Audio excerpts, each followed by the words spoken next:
남들보다 높은 학년 공부를 하고 있으면 남들보다 공부를 잘하는 것이다 라고 생각하는 것, 이거 버려야 됩니다. 선행학습에 성공적인 결과를 가져올 수 있는 사람은 1% 이내예요. 선행학습은 등산에 비유할 수 있다. 산을 정상까지 빠른 속도로 뛰어갈 수 있다. 그러면 시키십시오. 아니면 중간에 다들 산에 올라가는 거 포기합니다. 그리고 다시는 그 산에 가지 않겠다고 이야기하죠. 선행학습을 시키는 것보다 지금 배우는 내용들을 단단하게 공부하는, 즉 공부법이 훨씬 성공 확률을 높인다.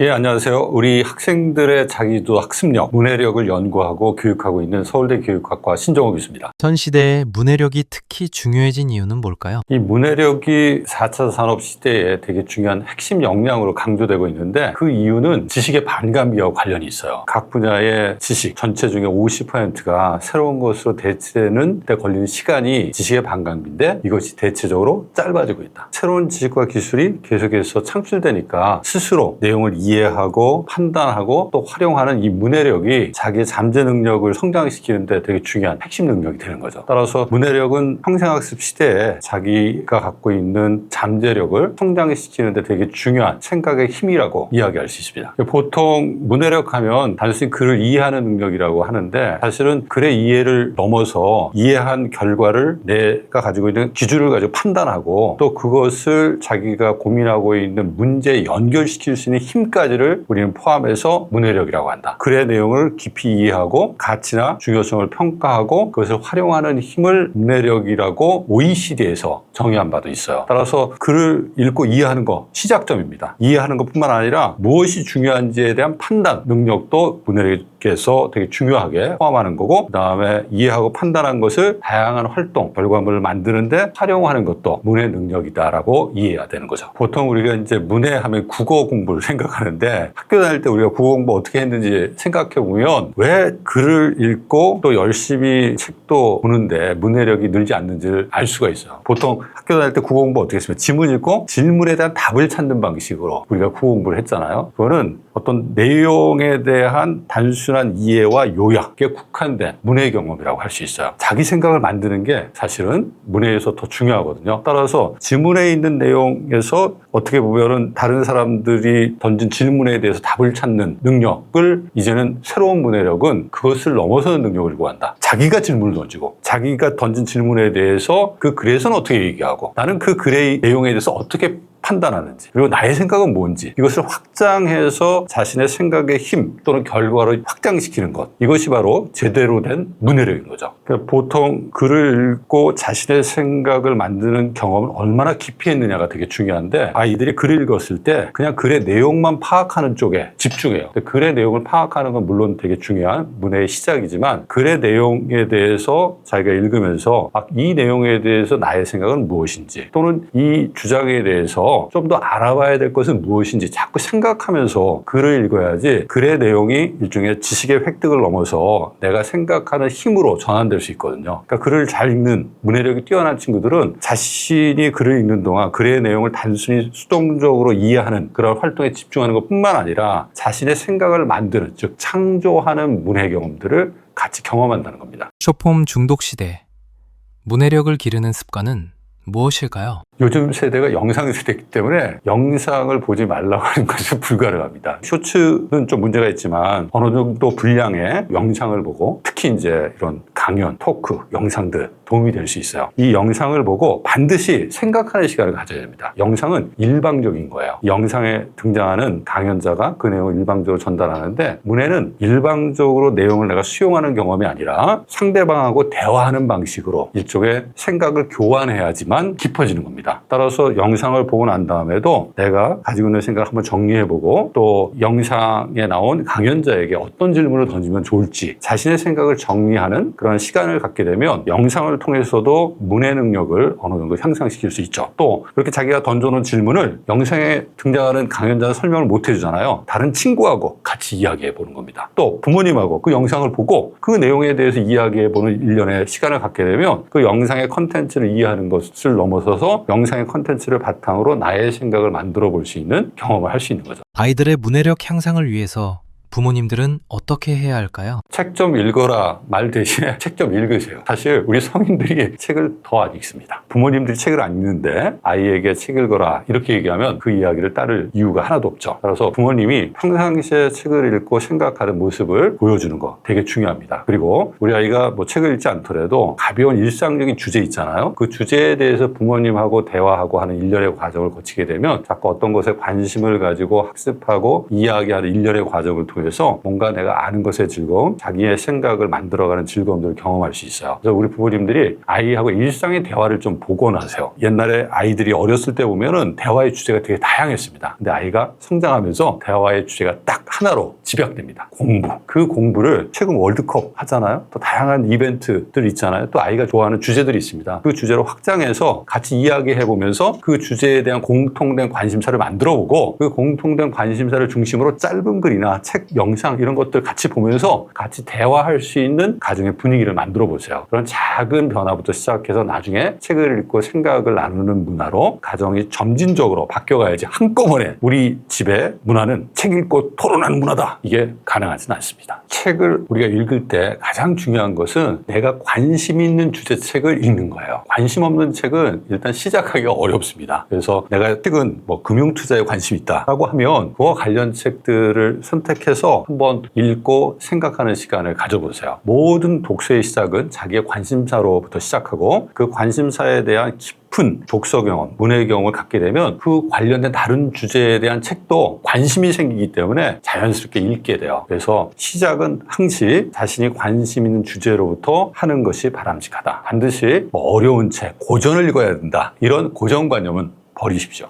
부모님이 이제 아이들 문해력 키운다고 책 읽고 난 다음에 아이들이 책의 내용을 잘 알고 있는지 질문들을 많이 하세요. 그 질문들이 아이들의 독서 동기를 떨어뜨립니다. 너 책 열심히 잘 읽었어? 이 일종의 취조하듯이, 시험하듯이 우리 부모님들은 질문을 하기 때문에 오히려 질문이라고 하는 부모님의 행동이 아이들의 독서 마음을 해칠 수가 있습니다. 따라서 책을 읽고 난 다음에 아이하고 그냥 일상적 대화를 하시는데 부모님 이야기만 하세요. 내가 이 책을 봤더니 뭐가 되게 좋더라. 내가 요 어근은 너무 감명 깊게 읽어서 내가 지금 외우고 있어. 그리고 옛날에 엄마 아빠가 이런 일이 있었는데 요 얘기가 다 때 추억을 떠올리게 만들더라. 이런 얘기를 해주시면 훨씬 더 아이들이 책을 읽을 때 자기의 경험하고 같이 연결시켜서 책의 의미를 파악하게 되면 훨씬 더 깊이 있는 나의 어떤 생각으로 이 책의 내용들이 만들어질 수 있구나. 그리고 재미있는 내 삶의 스토리를 또 해석하고 만드는데 책이 어떻게 보면 좋은 친구가 될 수 있구나라고 하는 것들을 간접적으로 알게 되거든요. 그래서 부모님이 질문하려고 하지 말고 자기 이야기를 즐겁게 좀 아이들이 관심을 가질 수 있는 내용으로 이야기하는 행동을 먼저 실천하면 좋겠습니다. 중요한 게 평가의 이야기는 절대 아이가 어떤 생각을 이야기했을 때 하지 마십시오. 평가는 사람들을 자꾸 위축시키거나 그 방향으로 자기의 생각을 맞추려고 해요. 아이가 자기의 이야기를 했을 때는 그냥 듣고 야 대단하다. 아빠 엄마도 생각하지 못했는데 정말 나도 그런 생각을 좀 해봐야겠어. 그냥 자기 이야기를 다시 또 해주는 것이 아이의 어떤 그 독서에 대한 마음가짐을 긍정적으로 유지하는 데 도움이 될 수 있습니다. 아이들 성적이 노력만큼 오르지 않는 이유는 뭘까요? 공부는 내용을 이해하는 거거든요. 우리 아이들이 내용을 깊이 있게 이해하기보다는 그냥 외우려고 하기 때문에 시간은 많이 들이는데 성적은 올라가지 않는 겁니다. 그렇다면 이해라고 하는 게 뭔지를 좀 우리가 알아야 되는데 우리가 공부한 내용을 구성하는 여러 가지 개념, 사건, 또 등장 인물들이 있거든요. 이 각각을 아는 게 아니라 이 각각이 서로 어떻게 연결되어 있는지 전체적인 스토리를 내가 파악하고 나의 말로 이야기할 수 있다는 것을 의미해요. 퍼즐 조각을 예로 든다면 공부는 각각의 퍼즐 하나하나가 무엇인지를 파악하는 게 아니라 퍼즐들이 어떤 관계들을 갖고 있는지 생각하면서 그 퍼즐을 맞추면서 전체 그림을 완성하는 거예요. 우리가 공부할 때 내용을 이해했다는 거하고 영화를 보고 영화의 내용을 이해했다는 거는 동일한 겁니다. 우리가 영화 내용을 이해했다고 하는 것이 등장인물이 누군지를 아는 것, 이게 영화를 이해했다고 하는 건 아니죠. 또 영화에서 나온 사건들을 아는 것, 그것을 우리가 영화를 제대로 이해했다라고 이야기는 하지 않습니다. 등장인물과 그 사건들이 전체적으로 서로 어떻게 연결돼서 하나의 스토리를 이야기하고 있는지를 파악할 때 비로소 영화 내용을 제대로 이해했다고 한 것 동일합니다. 따라서 우리 아이들이 공부할 때 공부의 내용들을 구성하는 핵심어들, 사건들, 인물들 이것을 개별적으로 파악하고 암기하는 데 집중하기보다는 그 내용들을 서로 연결해서 하나의 구조체, 결과물을 만들어내는 데 집중할 필요가 있어요. 제대로 깊이 있게 그 관계를 이해할 때 아이들은 내용 이해를 기반으로 새로운 문제나 어려운 문제도 풀 수 있는 그런 힘을 갖게 됩니다. 내가 잘 이해하고 있구나라고 하는 착각을 경험한다면 그거는 가짜 공부고, 내가 뭘 알고 있는지 모르고 있는지 확인해 봤더니 정말 제대로 이해하지 못한 게 너무 많아. 이 이해하지 못한 부분을 다시 공부하면서 어떻게 해결해야겠다라고 하는 생각을 가지고 내가 어려움을 또 제대로 이해하지 못한 부분을 하나씩 해결해 갈 때, 이것이 진짜 공부입니다. 그래서 제가 그 진짜 공부와 가짜 공부를 구분할 때 뭐라고 예시를 드냐면, 책을 열고 공부할 때는 가짜 공부 경험을 할 가능성이 높다. 쭉 읽을 때는 내가 제대로 모든 것을 이해하는 것처럼 생각이 돼요. 근데 책을 딱 덮고 나서 생각을 가만히 보면 내가 뭘 공부했지? 전혀 생각이 나지 않는 상황들을 많이 경험하셨을 겁니다. 진짜 공부는 바로 책을 덮고 아무것도 생각나지 않은 그 상태에서부터 다시 시작하는 겁니다. 다시 내용들을 보면서 내가 놓쳤던 부분이 무엇이고 또 내가 이해하지 못한 부분이 무엇인지를 확인해 가면서 책을 덮고 난 다음에도 그 전체 내용을 내가 기억하고 내용을 연결해서 이야기할 수 있으면 그때 경험되는 결과가 진짜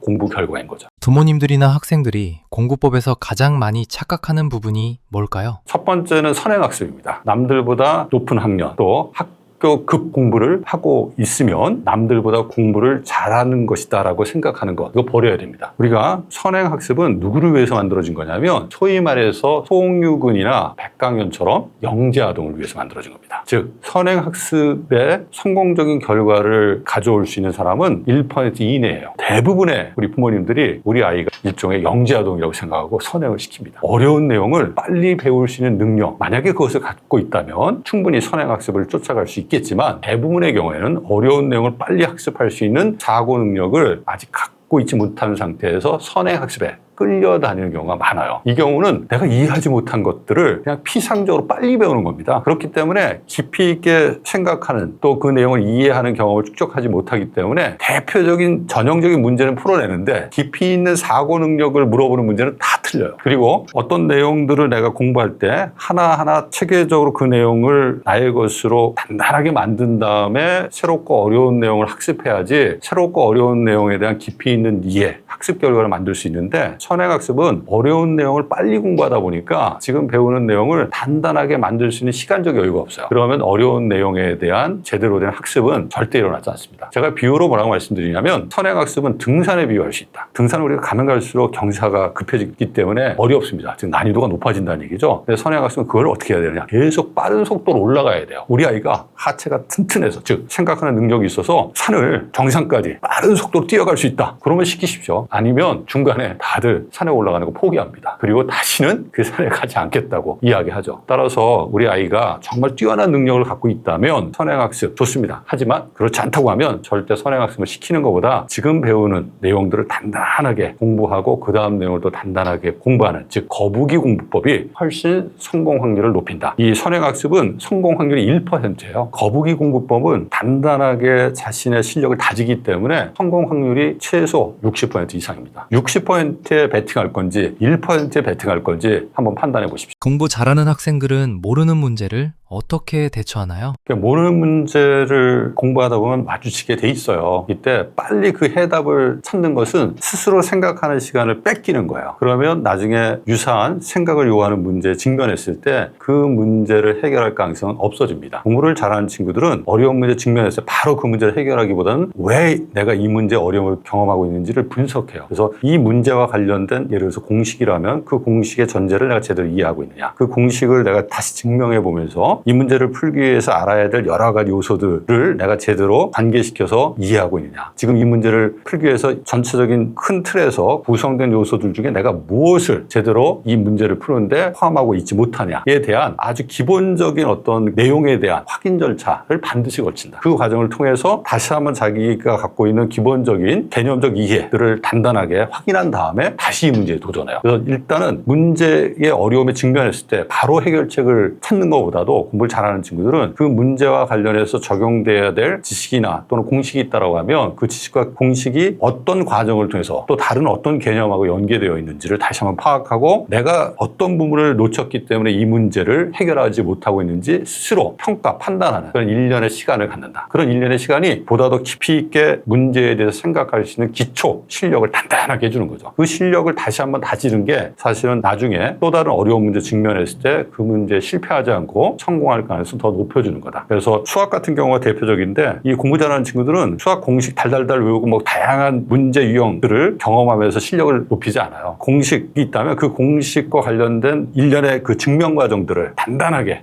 자기가 이해하려고 노력하고 또 A라는 공식과 B라는 공식이 서로 관련이 있다고 했을 때 어떤 부분이 관련이 있는지 그 관련성들을 공부할 때 되게 중요하게 내가 마스터해야 될 내용으로 설정하고 전체적인 과정과 과정 속에 포함된 여러 가지 요소들 간의 관계적 이해를 돈독히 하는데 시간 투자를 많이 한다. 그게 바로 깊이 있는 이해체계를 기반으로 한 진짜 공부죠. 사실 기본 내용을 단단하게 만들면 보다 어려운 내용들을 그 다음에 쉽게 공부할 수 있어요. 우리가 공부할 때도 한 참고서를 완벽하게 내가 숙달하는 결과를 만들어내잖아요. 그러면 그 다음에 난이도가 있는 다음 참고서 공부할 때 훨씬 더 수월하게 빠르게 참고서 내용을 학습하는 결과를 가져와요. 그래서 공부할 때 기초를 단단하게 다지는 것에 시간 투자를 많이 해야 됩니다. 그래서 수학 같은 경우에도 자신의 수준에 맞는 참고서를 하나 선택한 다음에 적어도 5번 이상을 그 참고서 내용들을 보고 문제를 푸는 거예요. 완벽하게 참고서에 있는 내용은 내가 파악할 수 있는 결과를 가져옵니다. 그런 상태에서 조금 더 난이도 있는 문제를 풀어보잖아요. 단단한 이전 공부 결과가 새로운 참고서 내용들을 쉽게 파악하고 문제를 해결하는 데 도움이 돼요. 또 시험을 볼 때도 새로운 문제가 나왔을 때도 기본기가 단단하기 때문에 그 기본기를 중심으로 해서 새로운 문제들을 분석하고 해결책을 찾아내는 가능성이 훨씬 더 높아집니다. 많은 내용들을 빨리 학습해야 한다라고는 조바심을 버리세요. 가장 중요한 핵심이 되는 내용들을 단단하게 다진 다음에 그 다음에 그것을 기반으로 해서 다른 추가적인 내용들을 학습하게 되면 그 추가적인 내용들의 학습 속도가 훨씬 빨라집니다. 근데 처음부터 모든 걸 한꺼번에 다 하겠다 이러면 소위 말해서 죽도 밥도 안 됩니다. 문제 해결 능력이 뛰어난 학생을 보신 경험이 있으신가요? 보통 서울대생들은 다 똑똑하고 성실합니다. 근데 그 중에서도 눈에 띄는 친구들은 어렸을 때부터 생각하는 습관이 잘 된 친구들이에요. 즉 생각하는 습관이 잘 됐다는 것은 공부할 때도 그렇고 책을 읽을 때도 그렇고 남의 도움을 먼저 받기보다는 자기 스스로가 자꾸 생각하고 자기의 생각을 정리하는 것이 습관화된 친구들이 바로 그런 친구들입니다. 그래서 아이들이 공부할 때도 그렇고 또 책을 읽을 때도 그렇고 어렸을 때부터 아이들이 책에 있는 내용을 단순히 암기하려고 하는 그러한 모습보다는 책의 내용을 내가 제대로 이해했는지 어떤 것이 중요한지 그렇지 않은지 이런 것들을 자신이 지금 이해하고 있는 상태에서 자꾸 판단하고 생각해보는 경험을 갖도록 하는 것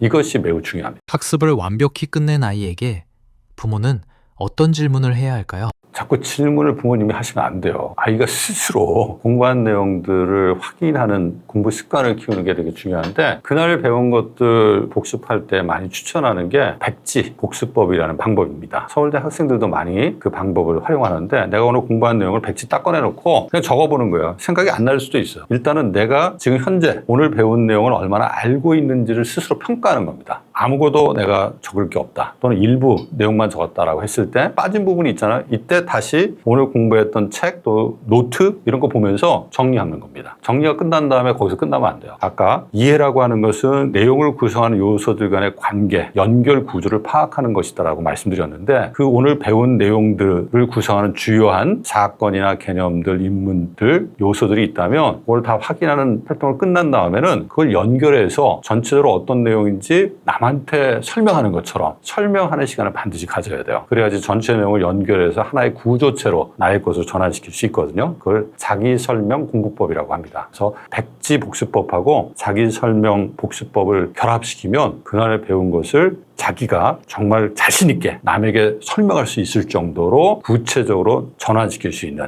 어떻게 보면 효과적인 공부를 할 수가 있는 거죠. 당연히 아이가 모를 때 모르는 것에 대한 도움을 청할 수 있어요. 그때는 도와줘야 됩니다. 아이가 고민하다가 안 됐기 때문에 그 고민을 스스로 해결할 수 없는 상황에서 도움을 요청하는 거거든요. 자기가 일단은 고민해봤다는 게 중요해요. 하지도 않고 도와주세요. 이건 안 됩니다. 근데 자기 스스로 공부할 때 이해가 안 된다. 이 문제는 계속 틀린다. 근데 그 이유를 모르겠다. 그리고 그 상황에서 도움을 요청한다면 차근차근 왜 그런지 그 과정을 짚으면서 아이하고 문제 해결할 수 있는 그런 일련의 힘들을 키울 수 있게 대화를 나누는 게 되게 중요하다. 그 과정에서 부모는 도움을 제공해야지 그냥 일방적으로 아이가 좀 고민하고 있다고 해서 내가 개입해서 도움을 제공하는 그런 행동은 아이가 스스로 고민하는 생각하는 시간을 빼앗기 때문에 삼가는 게 좋습니다.